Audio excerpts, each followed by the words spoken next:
ఈ మధ్యకాలంలో చాలామంది చిన్నపిల్లలు సెల్ ఫోన్స్ చూడటము, మెసేజెస్ చూడటము, వాట్సాప్ మెసేజెస్ చూడటము, వాట్సాప్ కాల్ చేయటము, తర్వాత ట్యాబ్లెట్ యూజ్ చేయటము, ఇట్లాంటివన్నీ చేస్తున్నారు. దీనివల్ల ఏంటంటే చూపు తగ్గిపోయే ప్రమాదం ఉంటుంది. దీనివల్ల చాలామంది చిన్న పిల్లల్లో దృష్టి లోపాలు మేము చూస్తున్నాం. అంటే 91 ఆ ప్రాంతంలో మేము 25,000 మంది చిన్నపిల్లల్ని స్కూల్కి వెళ్ళే వాళ్ళని కంటి పరీక్షలు చేసినప్పుడు మాకు 5% విద్యార్థుల్లో దృష్టి లోపాలు ఉన్నాయి.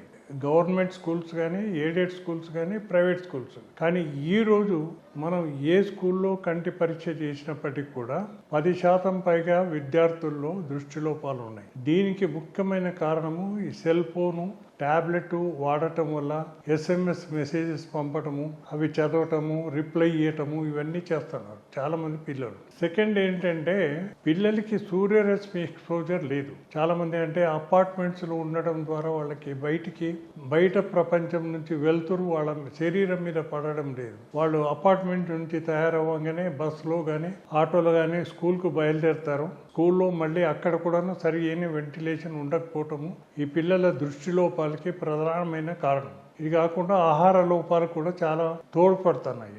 ఏంటంటే వాళ్ళు ఇంట్లో చేసిన ఆహారం సరిగ్గా తీసుకోకుండా, ఫ్రూట్స్ సరిగ్గా తీసుకోకుండా, వాళ్ళు బయట బజార్లో దొరికే వస్తువులు తినటం ద్వారా వాళ్ళలో దృష్టి లోపాలు ఎక్కువగా వస్తున్నాయి. ఇప్పుడు ముఖ్యంగా ఏంటంటే ఈవెన్ కంప్యూటర్ మీద పనిచేసే సాఫ్ట్వేర్ ప్రొఫెషనల్స్ కానీ, హౌస్ వైఫ్స్ కానీ, ఈవెన్ కంప్యూటర్ మీద పనిచేసే ఆర్కిటెక్ట్ ఎంతోమంది ఈ మధ్యకాలంలో వాళ్ళు వర్క్ చేయాలంటే కంప్యూటర్ మీదనే పనిచేస్తున్నారు. ఈవెన్ హౌస్ వైఫ్ కూడా ఏదైనా పని చేయాలంటే కంప్యూటర్సే యూజ్ చేస్తున్నారు. దీనివల్ల ఏంటంటే ఎక్కువసేపు పని చేయటం వల్ల కంటిలో ఉన్న కండరాలు అలిసిపోతాయి. దీనివల్ల వాళ్ళు ఎక్కువసేపు పని చేయలేరు, ఆ టైర్డ్నెస్ ఉంటుంది. కాబట్టి మనం చెప్పేది ఏమంటే 2-3 గంటలకు ఒకసారి కళ్ళు మూసుకొని రెస్ట్ తీసుకోవటం చాలా అవసరం. ఈ రెస్ట్ ఒక 5-10 మినిట్స్ తీసుకోవటం ద్వారా వాళ్ళకి మళ్ళా వర్క్ చేసుకోవడానికి కన్వీనియంట్గా ఉంటుంది. ఇది కాకుండా ఇప్పుడు మార్కెట్లో వివిధ రకాల ఆర్టిఫిషియల్ టీయర్స్ అందుబాటులోకి వచ్చాయి. ఈ ఆర్టిఫిషియల్ టీయర్స్ వాడటం వల్ల ఐ స్ట్రెయిన్ తగ్గిపోయి తలనొప్పి ఇట్లాంటివి రాకుండా ఉంటుంది. కాబట్టి మనం ఏంటంటే సాఫ్ట్వేర్ ప్రొఫెషనల్స్ మా హాస్పిటల్స్కి వచ్చినప్పుడు వాళ్ళ ఈ సమస్యకు పరిష్కారం ఏమి అంటే ఈ ఆర్టిఫిషియల్ టీయర్స్ యూజ్ చేయమని చెప్తుంటాం. ఈ ఆర్టిఫిషియల్ టీయర్స్ చాలామంది కంప్యూటర్ మీద పనిచేసేవారు వారి టేబుల్ మీదనే పెట్టుకొని వాళ్ళు యూజ్ చేస్తున్నారు. ఈ ఆర్టిఫిషియల్ టీయర్స్ అన్నది ఎన్నిసార్లు వేసుకున్నా కూడా, ఎన్ని రోజులు వేసుకున్నా కూడా దాని నుంచి ప్రమాదం లేదు, వాడవచ్చు. కాకపోతే ఈ కంప్యూటర్ మీద ఎక్కువ పని చేయడం తగ్గిస్తే మంచిది. చిన్న పిల్లల్లో మాత్రం ఈ అలవాటును మాన్పించడం తల్లిదండ్రుల బాధ్యత. ఇది కాకుండా టీచర్స్ కూడా. స్కూల్కు వెళ్ళే విద్యార్థి ఎవరు కూడాను ఈ సెల్ ఫోన్ క్యారీ చేయకూడదండి. అంత అవసరమైతే స్కూల్లో ఫోన్ ఉంటుంది, టీచర్స్ ఉంటారు, వాళ్ళు హెల్ప్ చేస్తారు.